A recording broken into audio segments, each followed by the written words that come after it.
वक्त हो गया क्राइम न्यूज का। कानपुर के बर्रा में हर्ष यादव नाम के समाजवादी पार्टी के नेता की हत्या का पुलिस ने चंद घंटों में ही खुलासा कर दिया। इस मामले में पकड़ा गया आरोपी भी समाजवादी पार्टी का ही नेता निकला। पुलिस ने आरोपी को गिरफ्तार कर लिया है। मामले में पुलिस कमिश्नर कानपुर असीम अरुण ने बताया कि मरने वाला और मारने वाला दोनों ही समाजवादी पार्टी से जुड़े हुए हैं। मृतक हर्ष यादव युवजन छात्र सभा कानपुर देहात जिला का उपाध्यक्ष था, तो वहीं गिरफ्तार आरोपी शिवेंद्र प्रताप सिंह समाजवादी पार्टी में जिला सचिव कानपुर ग्रामीण के पद पर है। दोनों ही युवकों में नशेबाजी को लेकर झगड़ा हुआ था, जिसमें हर्ष को शिवम ने गोली मार दी। पुलिस ने मुठभेड़ के दौरान आज सुबह शिवम को गिरफ्तार किया।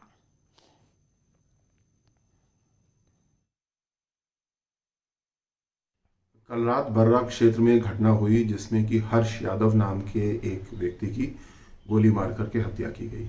इसकी विवेचना की गई। इसमें पाया गया कि शिवेंद्र यादव नाम का एक इसी का साथी है, जिसके साथ नशेबाजी को लेकर के कहासुनी हुई, झगड़ा हुआ और इसने हत्या की। अभी जल्दी ही सुबह इसको दबिश दे करके पकड़ा गया है एक साहसिक मुठभेड़ में, और शिवेंद्र को बर्रा थाने पे लाया गया है। इससे पूछताछ चल रही है। अभी तक की प्राप्त जानकारी के अनुसार दोनों मृतक भी और मारने वाला भी समाजवादी पार्टी से संबंधित है। कानपुर के फजलगंज क्षेत्र के उचवा मोहल्ले में प्रेम किशोर परचून की दुकान में 3 शव मिलने से सनसनी फैल गई। देर रात प्रेम किशोर, उनकी पत्नी गीता और बेटा नैतिक खाना खाकर सोए थे, लेकिन सुबह जब उनकी दुकान नहीं खुली तो मोहल्ले वालों ने कुंडी खटखटाई, लेकिन दरवाजा नहीं खुला। किसी अनहोनी की आशंका को देखते हुए पुलिस को इसकी जानकारी दी गई। जब पुलिस मौके पर पहुंची और दरवाजा तोड़ा गया तो पति पत्नी और बेटे का शव मिला। अपर पुलिस आयुक्त संजीव त्यागी ने कहा कि बेटे की हत्या गला दबाकर की गई, जबकि पति पत्नी के शरीर पर चोटों के निशान हैं।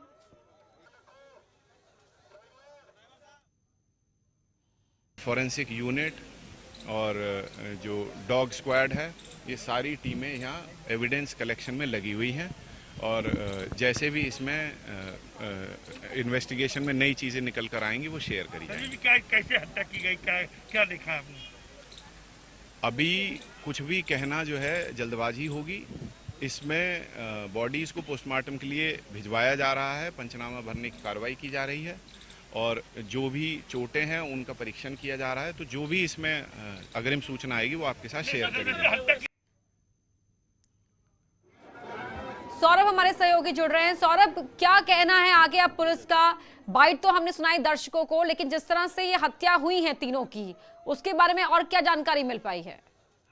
देखिए, कई घंटे बीत चुके हैं लेकिन पुलिस के हाथ फिलहाल खाली है। जिस तरीके से हमारी पुलिस अधिकारियों से बातचीत हो रही है, लगातार उनका कहना है कि अभी इस मामले में बोलना कुछ जल्दबाजी होगी। जबकि आपको बता दें कि घटनास्थल से चंद कदमों की दूरी पर तमाम सीसीटीवी है, क्योंकि एक मुख्य चौराहा है, फसलगंज का मुख्य चौराहा है, वहां से तमाम सीसीटीवी लगे हुए हैं। इसके साथ ही साथ पुलिस ने जो जानकारियां दी है, उनका कहना है कि आरोपी आता है और वो अंदर हत्याकांड को अंजाम देता है, उसके बाद शटर को बंद करता है, ताला लगाता है, और जो मृतक है उसकी बाइक को लेकर वहां से चला जाता है।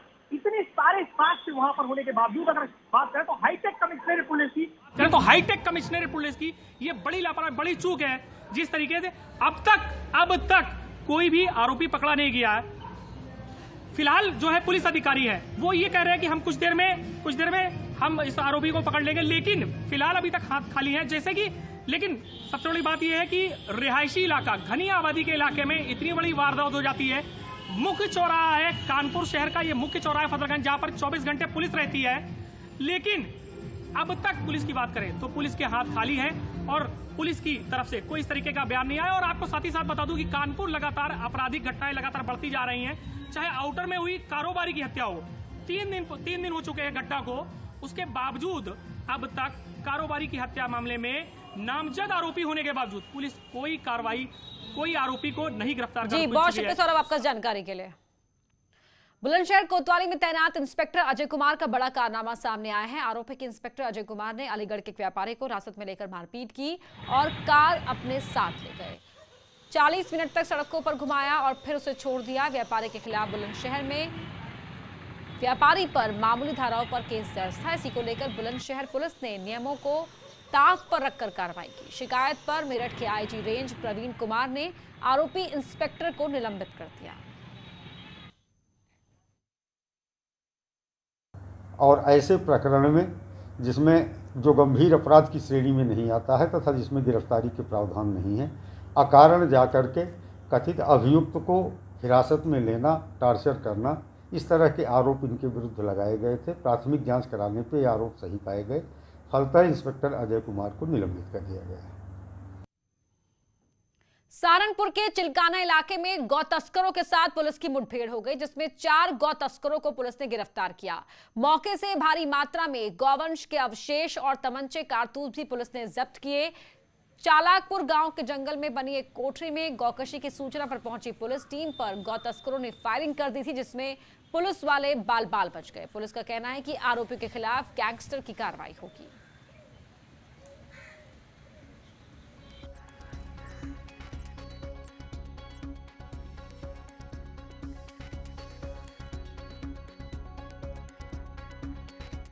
चुनाव लड़ेंगे, 3-3 तो आ गए। हम दूसरे तरीके से सोचते हैं। बलूनी मुख्यमंत्री पद के दावेदार होंगे। आप फिर वहीं घूम फिर के आ जाते हो उसी बात पे। कितना काम हुआ? ऐसा नहीं, आप देखिए हम अनिल बलूनी तोड़फोड़ में एक्सपर्ट है। आप लोग ज़्यादा सीरियसली इसको ले रहे हैं। जिसकी अनिल बलूनी से अदावत हो गई, उसका पत्ता साफ हो गया। छोड़िए इस पे, तो आगे बढ़िए। शाहजहांपुर में पुलिस और बदमाशों के बीच मुठभेड़ हुई। इस मुठभेड़ में पुलिस ने 3 शातिर चोरों को गिरफ्तार किया है। पुलिस ने चोरों के पास से बिजली के बिल से निकला लाखों रुपए का तांबा, तमंचे और कारतूस बरामद किए हैं। फिलहाल पुलिस ने तीनों आरोपियों को गिरफ्तार कर जेल भेजा है। निगोही पुलिस को एक सूचना मिली थी कि एक बोलेरो में 3 बदमाश हैं जो किसी घटना की फिराक में हैं। इस सूचना पर जब पुलिस वहां गई तो पुलिस के साथ मुठभेड़ हुई, जिसमें बाद 3 व्यक्तियों की गिरफ्तारी की गई, जिसमें से 2 बरेली के रहने वाले हैं, एक निगोही क्षेत्र का ही रहने वाला है। तो उनके पास से 2 तमंचे, एक चाकू बरामद हुआ। साथ में उनके पास 115 किलो तांबे के तार बरामद हुए हैं जो चोरी के हैं। बिजनौर में एक सिरफिरे आशिक ने एक तरफा प्यार में लड़की को गोली मार दी और बाद में घर आकर खुद को भी गोली मार ली और खुदकुशी कर ली। फिलहाल लड़की अस्पताल में भर्ती है। इसकी हालत खतरे से बाहर बताई जा रही है। थाना नूरपुर के मोरजापुर ढोकली गांव में गौरव त्यागी ने यह वारदात की। बताया जा रहा है कि गौरव शादीशुदा था और गौरव की पत्नी की मौत हो चुकी थी, लेकिन वो गाँव की ही एक लड़की से एक तरफा प्यार करता था, जबकि वो लड़की प्यार नहीं करती थी। इस बात से नाराज होकर उसने गोली मार दी। गोली लड़की के हाथ में लगी।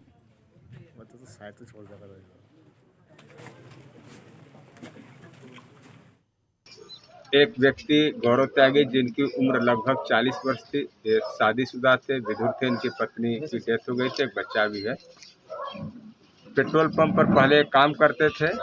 एक क्षेत्रीय लड़की के साथ जो बालिग थी, उनसे एक तरफा प्रेम प्रसंग था। आज किसी बात को लेकर के विवाद था। मानसिक असंतुलन की अवस्था में पहले लड़की को बाह में गोली मारा। लड़की सेफ है, सुरक्षित है, हॉस्पिटल में है और खुद अपने घर में आकर के 315 बोर के तमंचे से अपने कनपट्टी में गोली मारी और उनकी मौके पर मृत्यु हो गई। एएमयू के जैन मेडिकल कॉलेज में महिला मरीज के साथ दुष्कर्म का मामला सामने आया है। पीड़ित महिला मरीज की मदद के नाम पर बाहरी युवक ने रेप की वारदात को अंजाम दिया। जैन मेडिकल कॉलेज की सुरक्षा में तैनात सिक्योरिटी गार्ड ने वॉशरूम में रंगे हाथ आरोपी युवक को दबोच लिया। घटना के बाद मेडिकल कॉलेज में हड़कंप मच गया और जैन मेडिकल कॉलेज के प्रॉक्टर की तहरीर पर पुलिस ने मुकदमा दर्ज कर आरोपी को गिरफ्तार कर लिया है। हाँ, सिविल लाइंस को सूचना प्राप्त हुई थी कि एक महिला के साथ बलात्कार की घटना घटित हुई है। इस संदर्भ में पुलिस टीम द्वारा तत्काल ही कार्रवाई करते हुए अभियुक्त को गिरफ्तार कर लिया गया। अभियुक्त पंजीकृत कर दिया गया है। महिला को मेडिकल के लिए भेज दिया गया है। नालायक कौन? अच्छा, ढेंचा क्या है? अनिल बलूनी इन बातों का जवाब नहीं देगा। जो मन मुटाव है वो फिर मीडिया में क्यों आता है? जिंदा लोगों की पार्टी कोई मुर्दों की पार्टी है क्या? आप तीनों में कितनी राजनीति अंदर नहीं होगी क्या?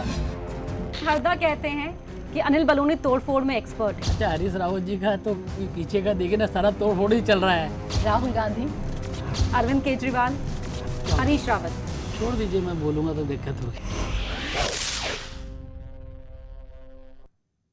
मेरठ में महिला के सिर में गोली मारकर हत्या की वारदात से हड़कंप मच गया। आनंद फानन में कई थानों की फोर्स मौके पर पहुंची। पुलिस ने महिला के शव को कब्जे में लिया, पोस्टमार्टम के लिए भेज दिया है। माना जा रहा है कि महिला के अपहरण के बाद उसकी हत्या करके शव को जंगल में फेंक दिया गया। फिलहाल पुलिस मामले की जांच कर रही है। थाना क्षेत्र खरखौदा के ग्राम फफुंडा में एक महिला उम्र लगभग 30 साल की लगभग लग रही है, उसका शव मिला है।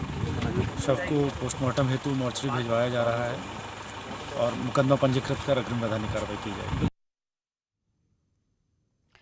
और फिलहाल रुक रहे एक छोटे से ब्रेक के, लेकिन उससे पहले आपको याद दिला दें कि लौट आया है 3 का तीर। आज रात 7:56 पर देखिए 3 के तीर में तीखे सवालों का सामना करेंगे अनिल बलूनी।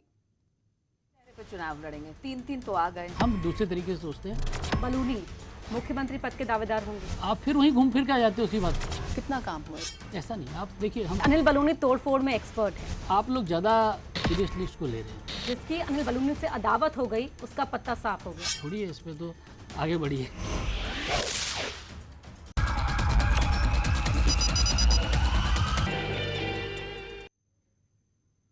अयोध्या में रामलला मंदिर के निर्माण का कार्य तेजी से आगे बढ़ रहा है। पहले फेज में मंदिर के लिए प्लिंथ यानी नींव का काम पूरा हो चुका है। अब दूसरे फेज के लिए काम शुरू हो चुका है, जो फरवरी तक पूरा हो जाएगा।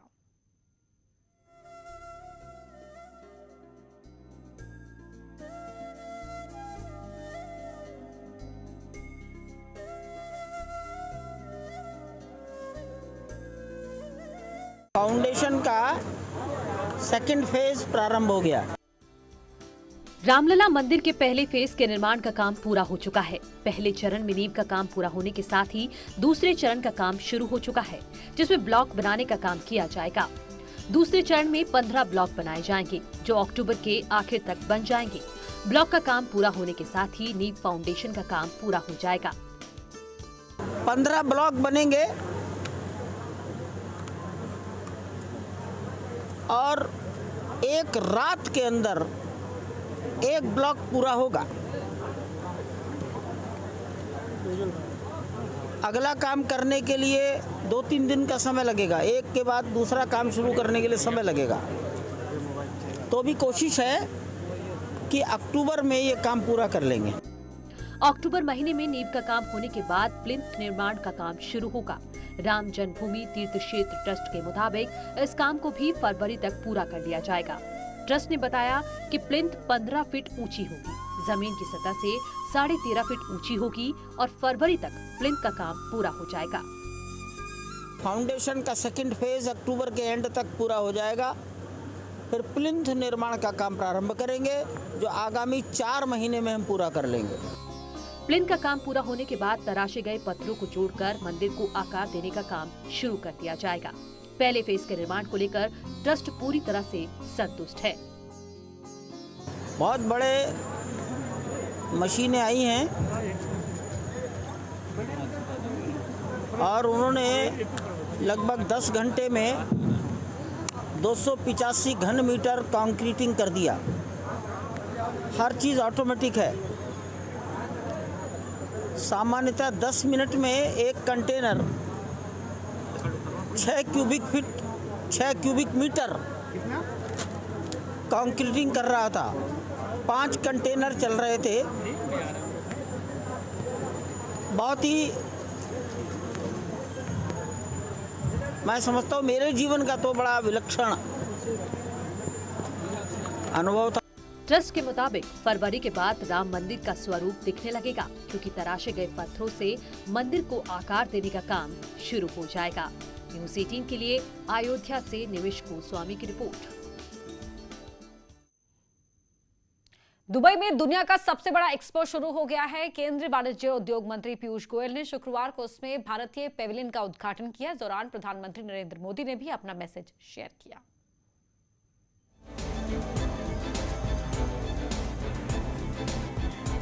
दुबई में वर्ल्ड एक्सपो 2020 का शानदार आगाज हो चुका है। अगले 6 महीने तक दुनिया के 192 देश अपनी ताकत, तकनीक और कला संस्कृति को दिखाएंगे। इस बार दुबई एक्सपो में भारत का दम पूरी दुनिया देख रही है। यहाँ अयोध्या में बन रहे राम मंदिर के मॉडल समेत भारतीय सभ्यता और संस्कृति से जुड़ी कई खास चीजें रखी गई हैं। दुबई एक्सपो में भारत का पवेलियन सबसे बड़ा है। इस मौके पर पीएम मोदी ने अपने संबोधन में दुबई एक्सपो को ऐतिहासिक करार दिया और यूएई और भारत के संबंध को मजबूत करने वाला बताया है।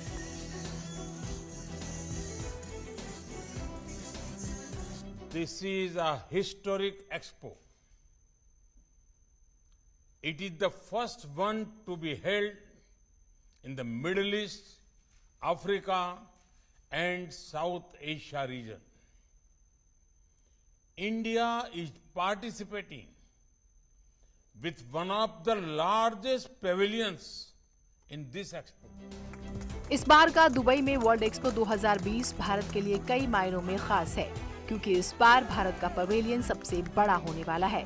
दुबई एक्सपो 2020 की थीम भारत प्रगति के पथ पर है, जिसके जरिए भारत को विकास और नवीनता के एक बड़े केंद्र के रूप में प्रदर्शित किया गया। 1 अक्टूबर से 31 मार्च 2020 तक चलने वाले इस मेगा एक्सपो में भारतीय पवेलियन पूरी दुनिया को आकर्षित कर रहा है। पीएम मोदी ने दुनिया के लोगों को भारत में निवेश का भी न्योता दिया। Growth in scale, growth in ambition, growth in results. Come to India and be a part of our growth story. Friends, India is famous for its vibrancy and diversity. केंद्रीय वाणिज्य और उद्योग मंत्री पीयूष गोयल ने दुबई एक्सपो 2020 में भारतीय pavilion का उद्घाटन किया। इस मौके पर उन्होंने कहा है, ये आयोजन दुबई एक्सपो 2020 भारत की क्षमता का प्रदर्शन करने का एक अवसर है। We have launched the discussions for negotiating a comprehensive economic partnership between the UAE and India, which will define the future of this relationship. Both countries have collaborated with each other even during the COVID-19 pandemic. Dubai expo में दुनिया भर की दिग्गज कंपनियों के product के साथ नई तकनीक और इनोवेशन का अद्भुत संगम है। यहाँ 190 से ज्यादा देश इकट्ठा हुए हैं और सभी के अलग पवेलियन हैं। हर मुल्क का पवेलियन अपनी बढ़ती ताकत और क्षमता से दुनिया को रूबरू कराने के लिए इकट्ठा हुआ है। Bureau report, news 18 network. यहाँ रुक रहे एक छोटे से ब्रेक के लिए। घर में घुसकर